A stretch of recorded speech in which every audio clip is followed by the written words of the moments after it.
Hi everyone, welcome back to the channel and thank you as always for tuning back in. If you're new here, welcome. I'm Layla, the Lenormand reader, and I am one of the few people who focuses almost exclusively on the Lenormand practice. So be sure to look at the website and all the resources that I have for you so you can master this amazing deck. Today we are doing the last part of the 5-part mute card series, and we are going to focus on the mountain. As I said in the previous videos, I ran a survey in the community asking you to tell me which ones you thought were the mutest of the cards.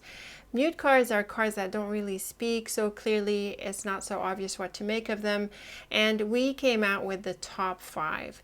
Today we have the last one. It is the mountain, and we are going to go through the mountain like we did with the other cards. So as you know, I like to start with the Red Owl quotes because the Red Owl deck is one of the more classical decks that we believe we have for Lenormand. And so the mountain card is card 21, as you can see, and the quote says, "The mountain is a foe and a cause for you to grieve. If not true and smart friend, these problems will help relieve." So in this quote, it is clear that the mountain is a challenging card. And indeed, most authors see the mountain as a challenge, mainly an obstacle. That's obvious because of the shape and size and hardness of the mountain. It is like a blockage that stands in our way. In this quote, there isn't a reference to the near and far aspects of the cards, which tends to be pretty frequent in the quotes. And the near and far aspect is something that figures in a grand tableau, where depending on how far or how close a card is to the significator, which is either the man or the woman, then it affects how we interpret the card. But in the case of the mountain, we don't have a reference to the near or far aspect of the mountain, and in general it tends to be challenging. It is not so clear what is meant by the second part of the quote. If no true and smart friend, these problems will help relieve. So to back up to the quote, the mountain is referenced as a foe. And then in the second part, it says a smart friend. So it seems that this can represent a person who poses an obstacle to us. And if they are not true or smart, then they might not be such a big deal. I think this is one of those quotes that can be interpreted in a few different ways, and that is totally fine. But I think the essence of the card is clear, that the mountain is an obstacle of sorts, and nearby cards can affect whether this foe is someone we will be able to overcome, or if they are in fact pretty challenging. So that's my suggestion with how to interpret this Red Owl quote. With this said, let's move on to a couple of authors. Let's go with the Rana George and the Caitlin Matthews as always, because I find that they offer a lot of detail and richness, and I think a lot of you are familiar with their work, so that will help anchor this in common. So I've got the Caitlin Matthews, and Caitlin Matthews suggests that the mountain signifies something we can't get over easily. So again, with many Lenormand cards, we can start with the symbol itself. And because the symbols are from everyday life, it's easy for us to make associations with them. And obviously the mountain is a big, hard thing that we can't get over easily, as Caitlin Matthews says. So she continues, it often shows itself as a blockage, an obstacle, a delay, or a limit that we have to negotiate. So there is that need to overcome the mountain. It can sometimes represent a pile of work, or in fact a pile of anything. So when it comes to objects and things that we associate with the cards, the mountain tends to be a pile of anything. It indicates a burden that weighs heavily. She suggests that when the mountain comes to the right of a card, it operates as a block. So for example, bear and mountain can make you feel powerless or obstruct your plans. That's a good interpretation. Because it stands for borders, this card can also appear as border control and customs. And for my part, this is where I feel that the mountain can also suggest a place abroad, you know, that sense of going on the other side of the mountain, there's like another place. it also is a card of location for me. She says it can also mean an enemy if describing a person. We can compare the cross with the mountain. She suggests the cross is something that cannot be worked around, but only undergone or faced, while the mountain can be overcome with effort or strategy. So I'm not sure what she means by it can only be worked around by only undergone or faced, as opposed to a strategy. That's interesting. I guess it depends on the situation. The mountain stands for inland, contrasting with anchor for coastal. So very interesting here. When it comes to landscapes and you need to make this distinction, you can find nuances in the cards. Let's read a few keywords from the many keywords that Caitlin Matthews has. So obstacles, estrangement, boundaries, very interesting, limit, enemy, weight, introversion and distance. This is also another aspect of the mountain that comes through. There is a sense of isolation and solitude that is associated with the mountain. Emotionally, you can see why we think of it as cold. Another card that is like that is the Tower. The tree is also associated with solitude, but it's softer and it's a happier kind of solitude. The mountain is more associated with that sense of distance and estrangement, as Caitlin Matthews puts it. It can also suggest something remote. That's why I feel that the mountain is the card of the online world, so that distance. Other keywords, the hermit, an explorer, a mountain climber in terms of people. And in terms of timing, it might be delayed or far off. So again, all of these ideas are natural extensions of the essence of the mountain. We've got a couple of combinations here that I can share with you. The mountain and birds, nervous about border control, talking remotely. I take it to mean news in general, typically news from abroad, but also online communications, I would suggest. And there can be that nervousness element because the mountain is a challenging card often, and the bird can also bring up anxiety and nervousness. The mountain and moon, that's a good combination to look at because we covered the moon in the previous video. She suggests keeping remote from the limelight, an honorable retirement. So it's a curious interpretation. I think it's a bit specific, but it does make sense that the moon being that card of appreciation and recognition with the mountain can create that distance. I'm not so sure why the retirement aspect comes through with either the mountain or the moon. I would suggest that the moon and mountain can mean an invitation abroad or possibly some adventures. And also the moon has a way of softening these harsh cards like the scythe and the whip. And I think that can work too with the mountain. So that's for Caitlin Matthews' approach. Moving to Rana George, let's see what we have from Rana George for the mountain. She suggests it represents an impasse, but is never an absolute deterrent to action. I tend to agree with that because even though the mountain is tough, it is not necessarily insurmountable. But of course, I like to rely on card combinations and the bigger reading to see how it goes. She suggests that we think of the mountain as a challenge to be climbed, a problem to be solved, a barrier to be skirted. And I agree with this approach. I think Caitlin Matthews was saying that which card was it? The mountain can be managed with strategy, whereas she suggested the cross is insurmountable or it has to be faced.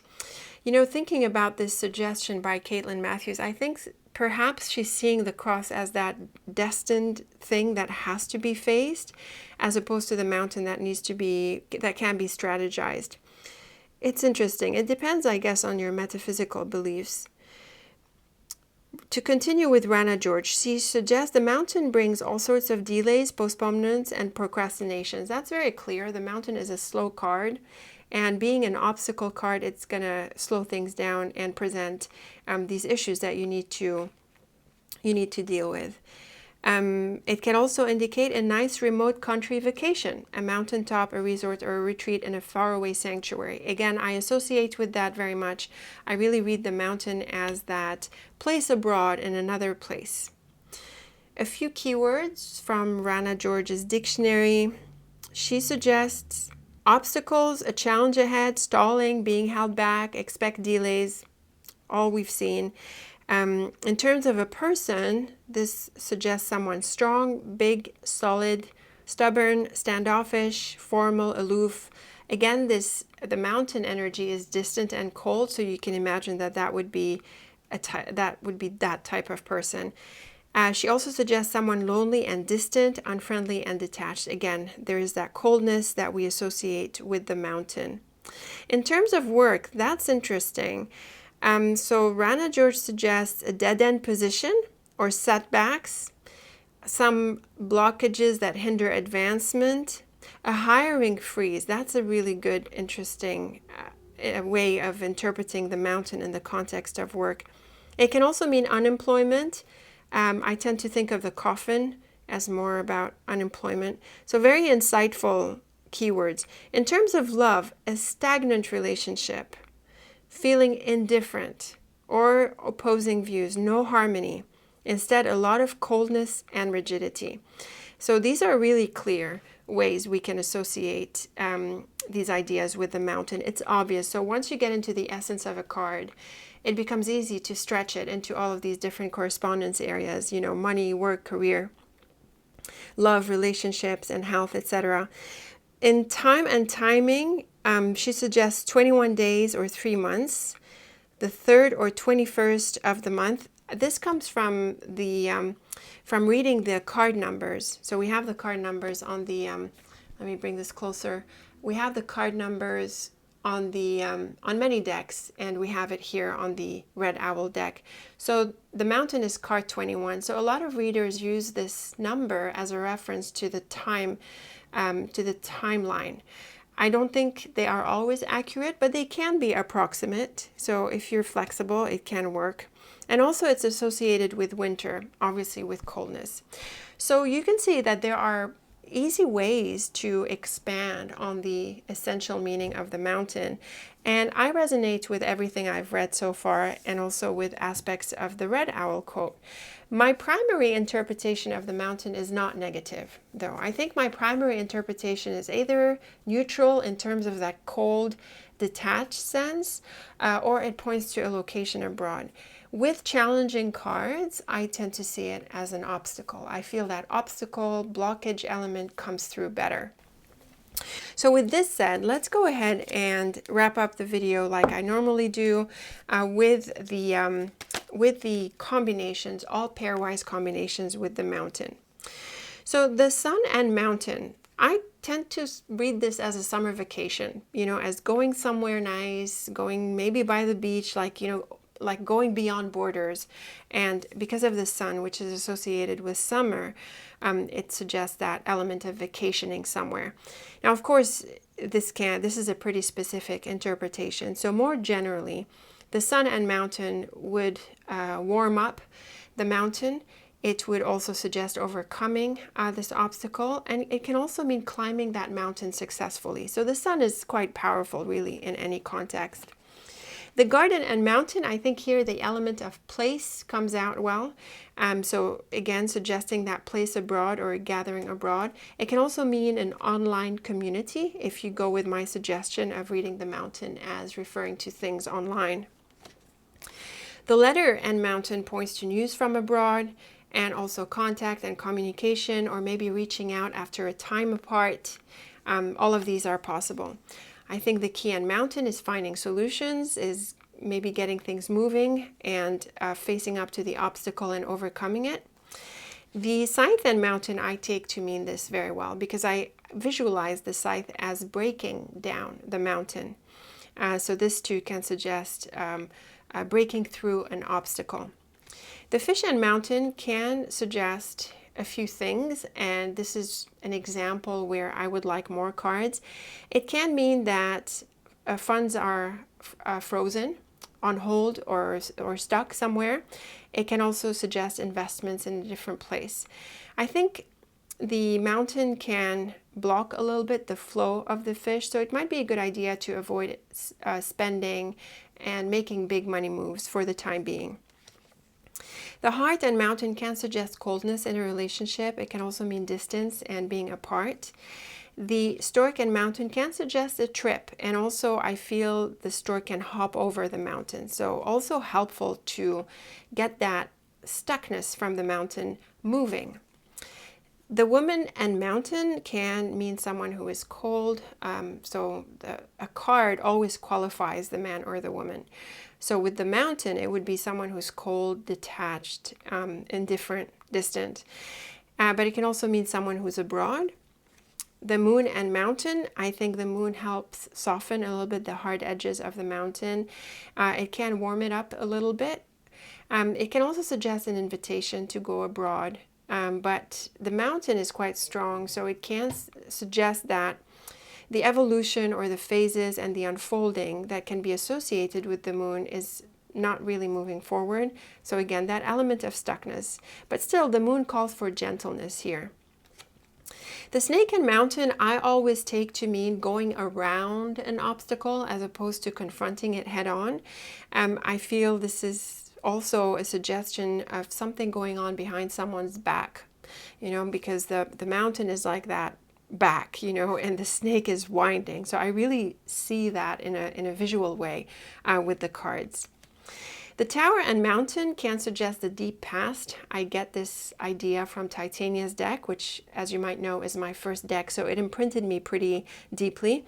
But notice that we have the two solitude cards really coming together here, so it can really highlight that element of detachment and being lonely and alone. This too can come up here. At the same time, both cards have that elevation aspect. So if there were positive cards or if the context called for it, it can mean reaching the top. The bear and mountain is another combination that I inherit from Titania, and it means someone who is based abroad. I think the anchor also does this well, and maybe better than with the bear. But it is very much a combination of stubbornness and toughness. This can mean a competition or even an enemy. Not so much with the anchor, but the idea of being stubborn is works also well with the anchor.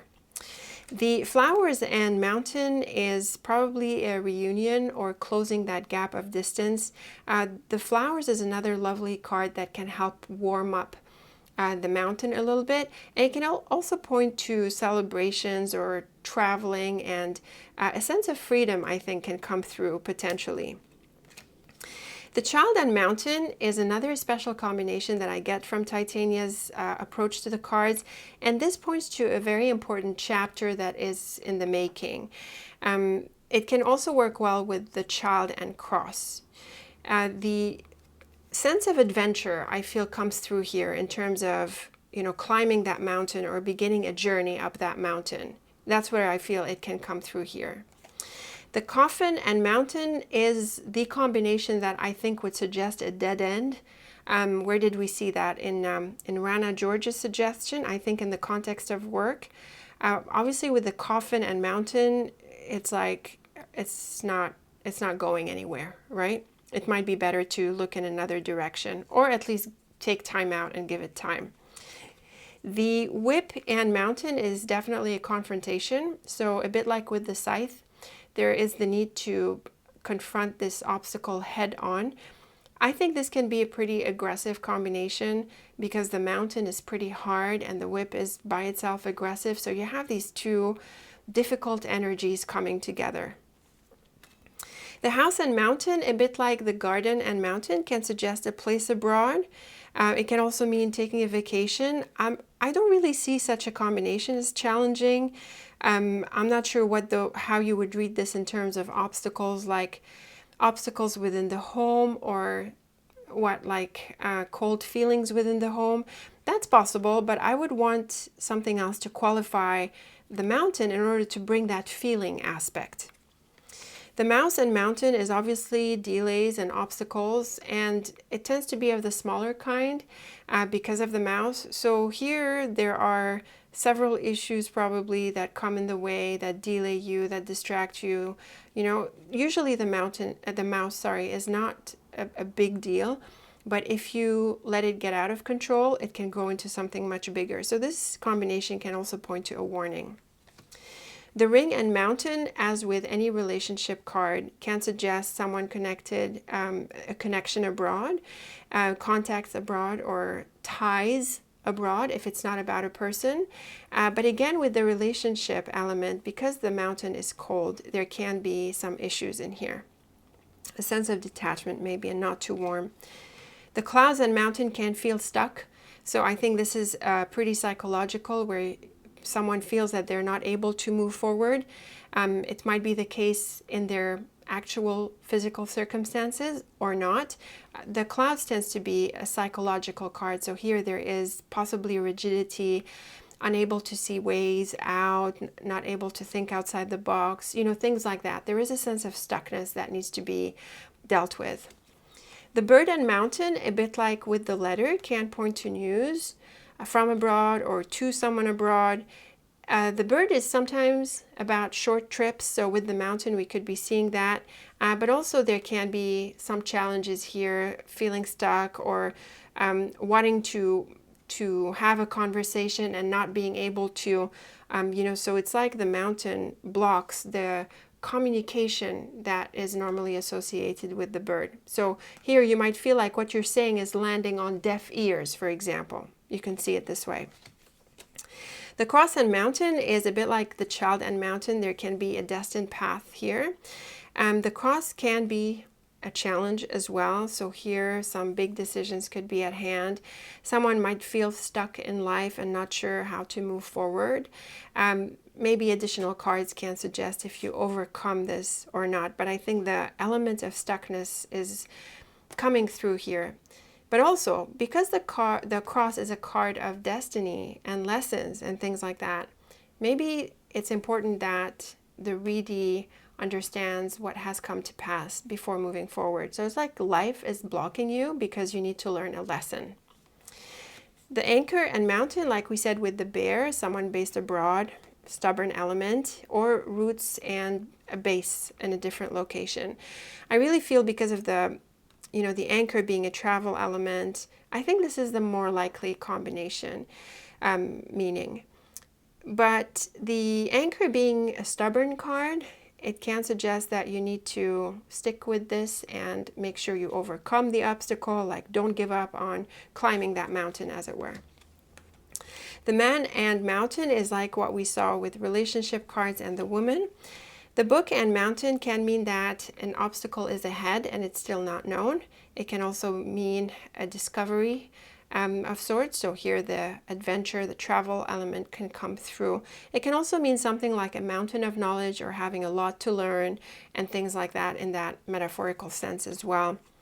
The lily and mountain can suggest a life abroad, but it could also be a bit difficult for health. If we looked at the lily as a health card, it can mean rigidity or needing to stop, take a break, and things like that. I do think that a life abroad is the more likely interpretation, but again, the context can drive that. And, the lily being associated with phases, there can be a tough phase ahead where we need to climb that mountain. This too can come up. The dog and mountain. The dog is another relationship card, so the same idea can apply. The dog tends to be about friends and colleagues and acquaintances, so not so much the tight, close, one-on-one, but it is good with friends. So there can be people abroad, but in a negative context or with negative cards, it can mean that communication is sort of cold and distant and that this person is not really warm. The star and mountain, I think, is really achieving the top. I think we can make an allowance for the mountain to show through as a positive card, or at least working well in a positive combination with the star. It can mean that we overcome the obstacle. Maybe here directionality is relevant, where we have the star on the other side of the mountain. The fox and mountain is a cautionary note, obviously, with the fox being a trap or someone tricky and deceptive. With the mountain, it's important to be strategic about how to overcome this obstacle. And I think diplomacy and tact and an indirect route, a bit like with the snake, is probably best. It can point to jobs, maybe a job online or elsewhere. You can consider that.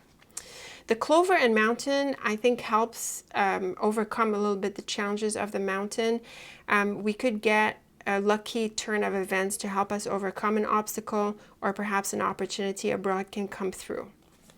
The rider and mountain, again, communication here, as with the letter and bird. And the rider is also a travel card sometimes, so it can mean a trip. The tree and mountain can suggest patience, needed to overcome this obstacle. It can also suggest roots in a different location, so a bit like with the anchor. The tree brings wisdom, and like we said, it is these are two of the solitude cards. The difference is that the tree is warm, the mountain is cold. So the solitude that we associate with the mountain is not typically a positive one, but the tree is. So maybe the tree helps suggest taking time out for a different perspective. The ship and mountain, and actually the road and mountain, both can suggest that element of travel. I think these cards really bring up the physical travel more than anything else. So you need this in your vocabulary, and this would be really good cards for this. So this can mean travel, this can mean going someplace, but also it can mean that there are obstacles in your journey and you might need to find ways around these obstacles. So this has to do with navigation, right? How do you navigate these obstacles? How do you get around them? Again, additional cards can help, but I think it as a basic initial understanding of the combination, I feel it's pretty straightforward. So these are my suggestions for how to read the mountain in all of these different combinations. Again, I feel we have good reason to think that the mountain is initially mute, but it is eventually accessible. So do practice, these high-level combinations with the cards, and then do a few readings, and you'll see that you'll become more familiar with the different ways we can interpret the mountain. So it's not so mute anymore, and it's not giving you problems with or making you stuck in your interpretations. So let me know how you enjoyed this video and this whole series. I look forward to your comments as always, and I'm looking forward to our next tutorials together. If you have thoughts or ideas about what we should cover on this channel, please be sure to get in touch. All of the links are in the description box. Thank you as always for tuning in, and until next time, take very good care of yourself.